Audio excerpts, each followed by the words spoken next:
Pemberani, udah tahu belum kalau Jakarta termasuk dalam 12 kota di dunia yang memiliki gedung pencakar langit terbanyak?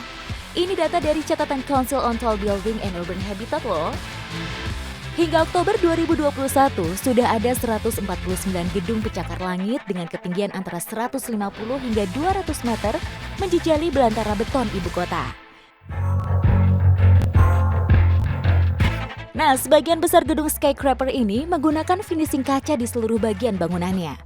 Fungsinya, selain sebagai penerangan alami, gedung-gedung khas metropolitan ini akan tampak megah siang dan malam.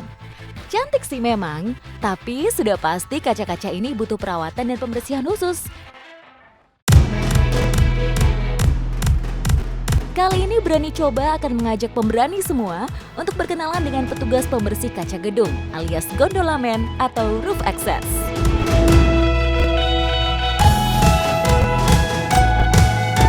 Gak cuma kenalan dong, tapi juga seharian menjajal profesi yang meski sangat berbahaya, tapi kerap terlupakan ini.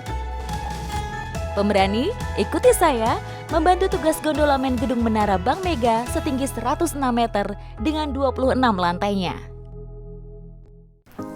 Sebelum mulai bertugas pukul 7 pagi, pemeriksaan kesehatan wajib dilakukan dalam rangkaian safety induction. Tekanan darah kami harus normal, tidak boleh terlalu rendah atau terlalu tinggi. Kondisi tensi tak normal bisa membuat orang pingsan di ketinggian.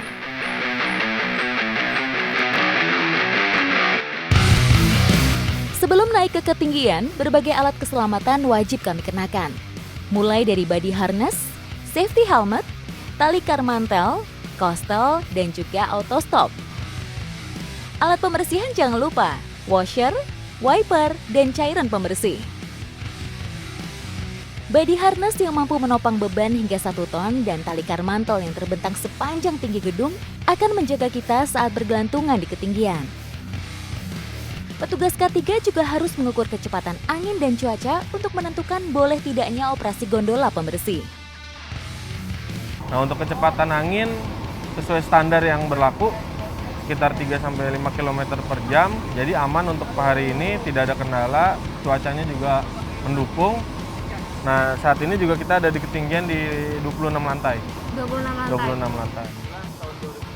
Setelah semua dipastikan aman, barulah saya dan partner saya, Mas Teguh, bersiap bertugas. Briefing dan berdoa tak lupa kami lakukan. Sebelum saya masuk ke gondola, saya mencoba mengintip ke bawah. Duh, ada sensasi seperti tersedot ke bawah pemberani. Oke. Dan saya barusan ngeliat ke bawah tuh rasanya seperti kayak ketarik ke bawah. Jadi saya gemeteran. Duduknya aja saya, kalau misalnya kita biasa duduk bisa santai, ini enggak, gemeteran banget. Wah, saya tak punya waktu untuk merasa takut lagi, karena kami harus segera masuk keranjang gondola. Area pijakan yang kecil menyulitkan saya. Akhirnya saya berhasil naik. Wih, deg-degan makin kencang, sekencang hembusan angin di ketinggian ini. Di sini lebih berangin dibandingin masih ada di Selasar ya. Kalau udah di gondola ini selain deg-degan, berangin banget ya. Duh, kaki saya lemas pemberani. Keranjang gondola ini sering sekali berayun karena hempasan angin di ketinggian lebih dari 100 meter ini. Pemberani terbayang tidak ketinggian 106 meter itu seberapa? 106 meter itu sama seperti 5 pohon kelapa setinggi 20 meteran disusun ke atas.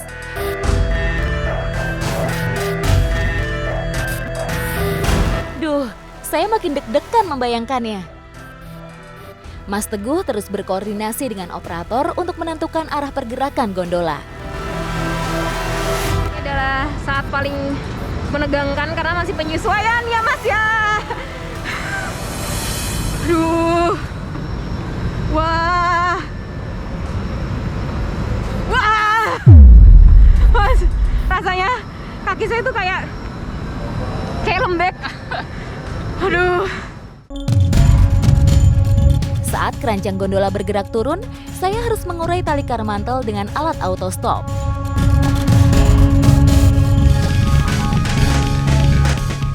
Pemberani, membersihkan kaca gedung bertingkat di musim hujan banyak sekali tantangannya.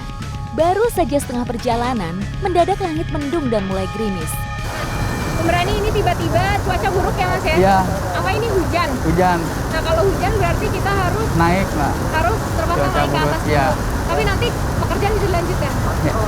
Oke, kita naik ke atas ya. Rasanya kalau hujan tapi di ketinggian lebih dari 100 meter itu beda banget. Rasanya lebih tegang karena anginnya lebih kencang.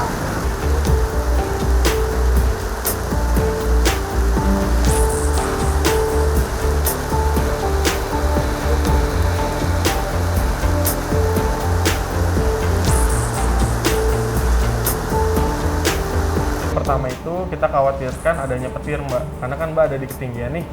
Daripada nanti Mbaknya terjadi sesuatu hal, nanti kita juga jangan sampai ada accident di sini gitu. Terus yang kedua, dari segi safety-nya kan nggak safety Mbak. Nanti tali karmantel itu bakal seret karena kena air kan. Jadi pada saat Mbak turun itu nggak akan bisa turun gitu talinya. Setelah melepaskan seluruh alat keselamatan, kami tidak boleh langsung turun. Tubuh kami membutuhkan waktu setidaknya 15 menit untuk menyesuaikan diri akibat perbedaan gravitasi. Kalau dipaksa, pusing, mual, bahkan pingsan bisa jadi kita alami. Ternyata buat saya yang belum terbiasa, 15 menit tak cukup pemberani. Saat saya turun, kepala mulai menunjukkan gejala aneh. Saya pusing dan limbung, seperti mau jatuh. Pemberani, sekarang saya lagi ada di klinik. Ini selesai saya mengoperasikan gondola. Kenapa saya di sini? Karena ternyata reaksi yang terjadi pada saya itu adalah kepala saya cukup pusing, jadi saya harus dapat oksigen. Nah, ini adalah reaksi yang normal jika memang baru pertama kali mengoperasikan atau turut naik ke gondola, dan reaksinya beragam. Kalau saya sih harus pakai oksigen sekitar 15 menit. Karena keselamatan jadi prioritas nomor 1, kami pun memutuskan untuk beristirahat dulu dan melanjutkannya esok hari.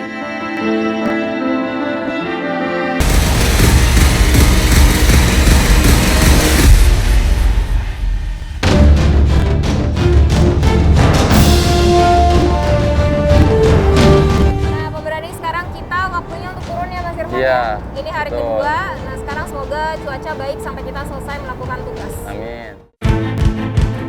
Hari ini saya bertugas bersama Mas Irfan.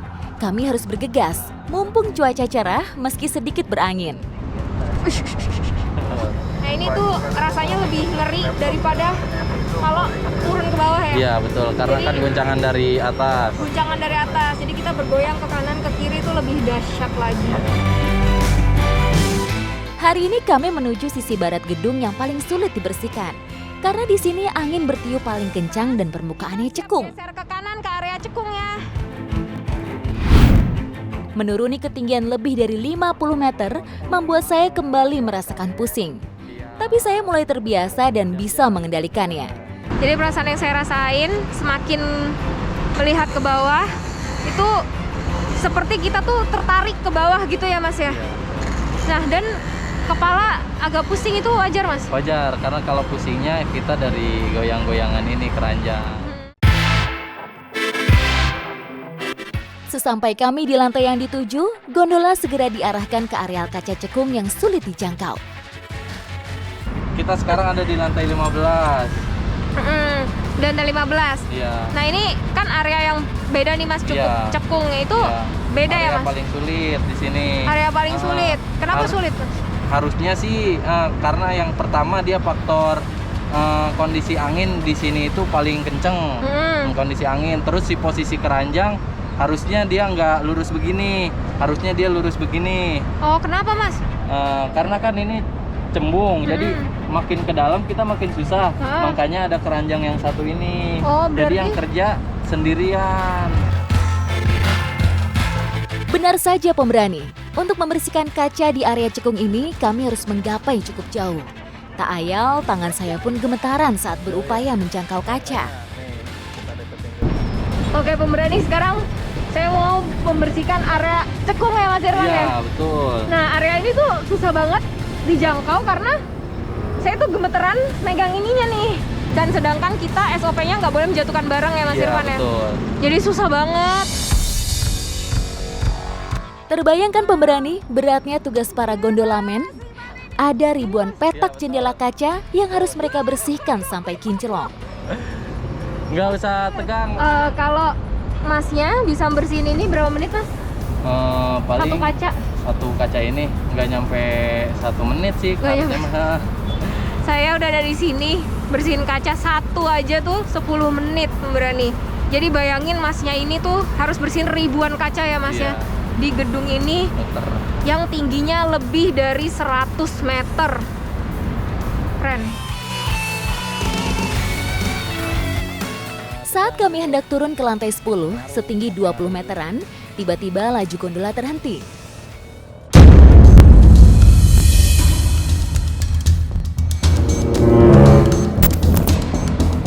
Rupanya tali karmantel kami kusut akibat basah terkena hujan kemarin. Iya. Berarti ini kita lagi terhenti karena karmantelnya kusut ya Mas ya? Iya, betul. Ya inilah profesi gondolamen ya Mas ya. Jadi kita kalau sedang di atas gondola ya apa aja bisa terjadi ya Mas ya. Salah satunya ini nih talinya lagi kusut. Beruntung Mas Irfan sangat skillful sehingga masalah tali kusut segera teratasi.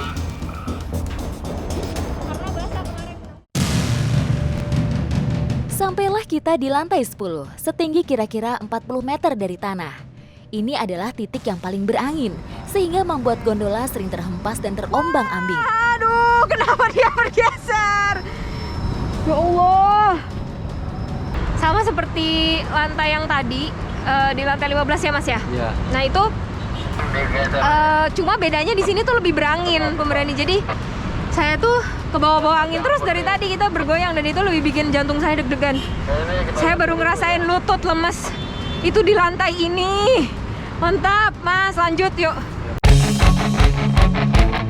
5 tahun menekuni profesi menantang ini, Mas Irfan punya banyak cerita menegangkan yang menguji batas nyalinya. Kalau ke bawah angin, terus nyampe nabrak kaca, si keranjang nyampe masuk ke dalam ini saya pernah. Itu masih di Kuningan juga. Berarti ininya bergoyang gitu? Ininya ke bawah angin sampai keluar jalur, sampai balik lagi kan harusnya balik ditahan sama tangan. Saking kencengnya kita nggak kuat nahan. Terus gimana? Mental lagi, mental si keranjangnya dari posisi gini jadi gini, jadi masuk kebanting ke dalam. Ini pecah? Pecah.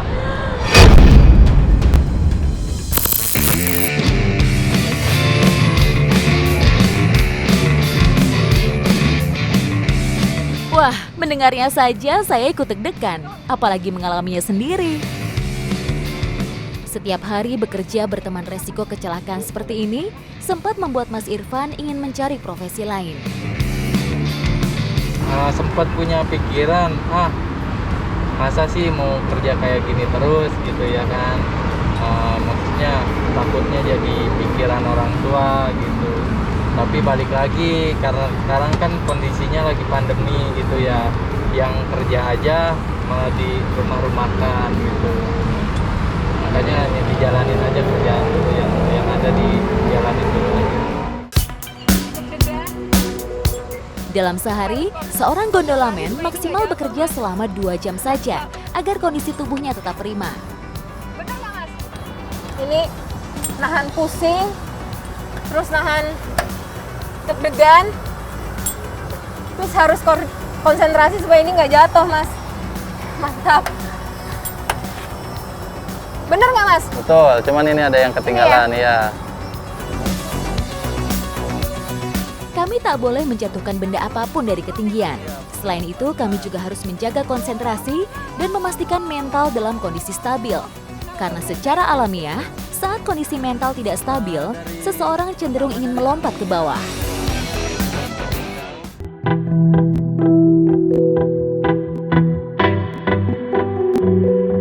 Akhirnya tugas kami selesai juga. Wah, harus diakui, profesi ini sangat menantang.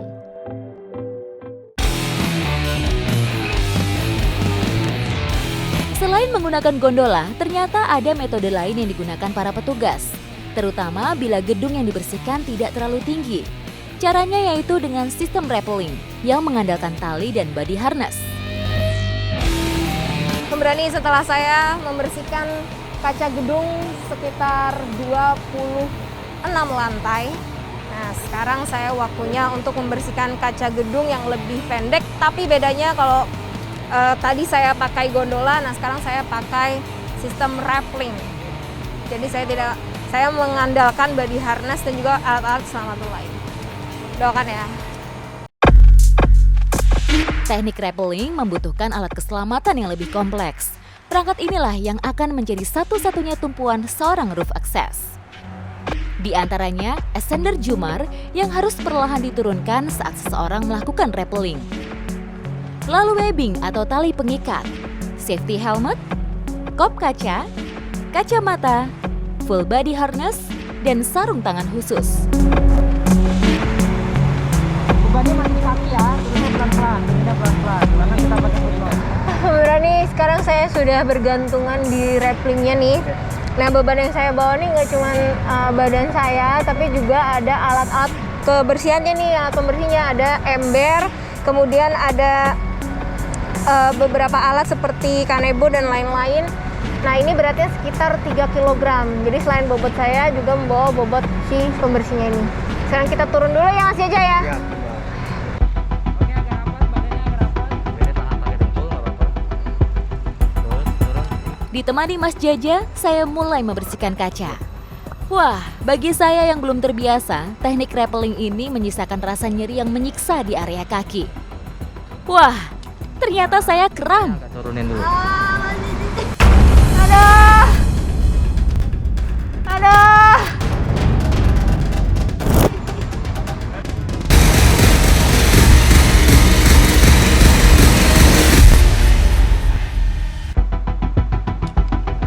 Jumlahnya agak turunin dulu. Aduh.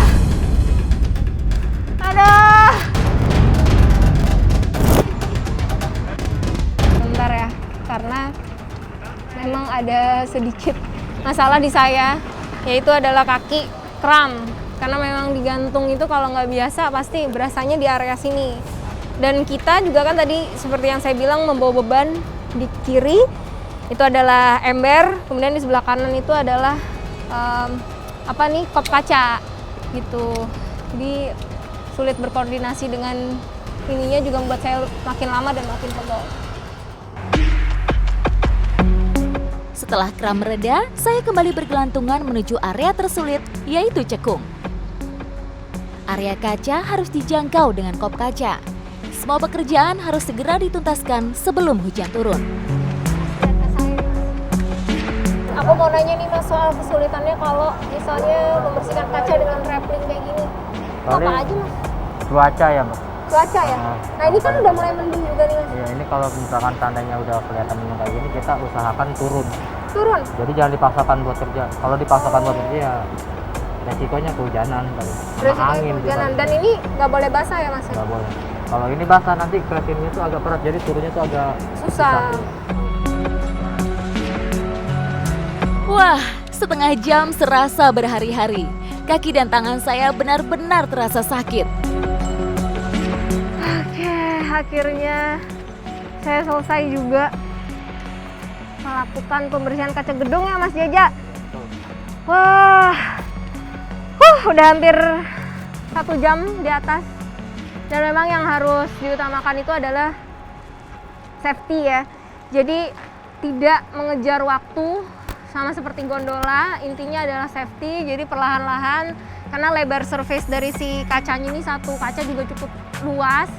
Jadi yang penting bersih, kemudian juga safety. Dan sekarang saya udah selesai, rasanya sangat kram di bagian kaki, jadi saya copot ini dulu ya. Pemberani, saya banyak mendapat pelajaran berharga. Di balik pemandangan jernihnya kaca gedung-gedung megah, ada jasa dari tangan-tangan para gondolamen dan roof access yang teliti membersihkan setiap sudut kaca gedung. Maka pemberani, hargailah setiap profesi. Terima kasih mas-mas semua. Semoga Tuhan selalu memberikan perlindungan dan keselamatan dalam tugas Anda semua. Berani coba? Coba kalau berani.